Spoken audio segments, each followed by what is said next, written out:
Muy buenas tardes, compañeros. Vengo a hablar sobre la ética política y sobre el maltrato ambiental. Para poder hablar de esto, vamos a hablar primero del veganismo. Que siempre el veganismo es una teoría que nace después de muchísimos años de ver cómo siempre hemos maltratado a los animales y cómo los hemos usado como herramienta para el desarrollo urbanístico y tecnológico de la humanidad. En 1960, la primatóloga en Tanzania usaba chimpancés para experimentos.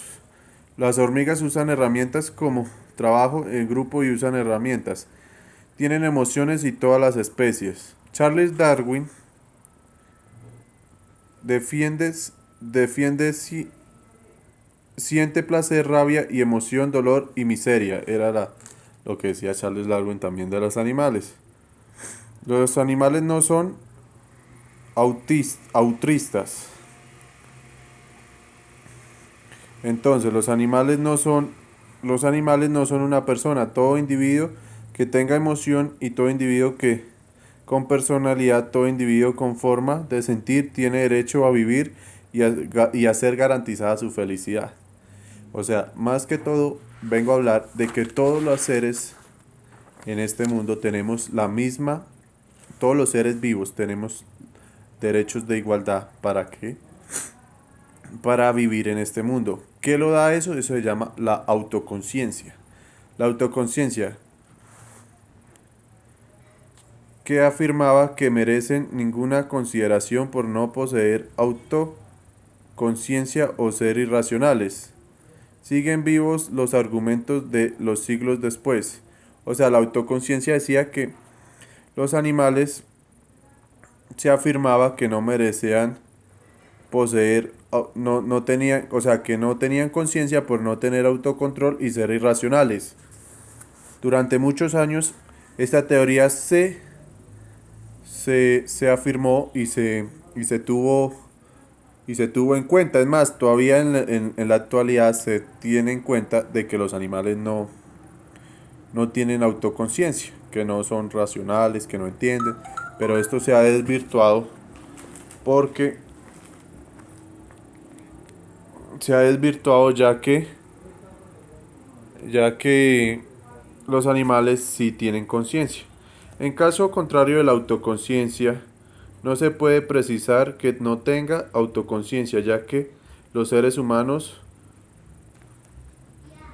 pueden pasar también toda una especie, tienen conciencia de que reconozcan que existe. O sea, según dice que no reconocen si existen o no existen. Entonces, hay unos animales que dicen que sí existen o no existen. ¿Qué quiere decir esto? Que hay animales que sí existen. Eh, de todas merecen los mismos derechos, todas las especies. El oso, el perro, bueno, en fin, ahí dan unos ejemplos.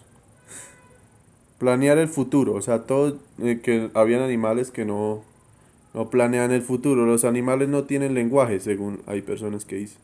Gestos, sonidos, tacto, olores, se comunican, ellos tienen su propio lenguaje. Los animales no tienen cultura, enseñan culturas de generaciones, transmiten información de generación en generación. Conclusiones. Todos estos espejismos son argumentativos utilizados por la explotación animal, ya que, o sea, todo esto se ha dicho que ellos no tienen todo para hacer la explotación animal, pero es una mentira, se le están violando sus derechos. El bengalismo, el veganismo, especismo, explotación animal que todos tenemos siempre. Bueno, diferentes formas de alimentarnos, desde ahí también, o sea, desde cómo nos alimentamos también viene.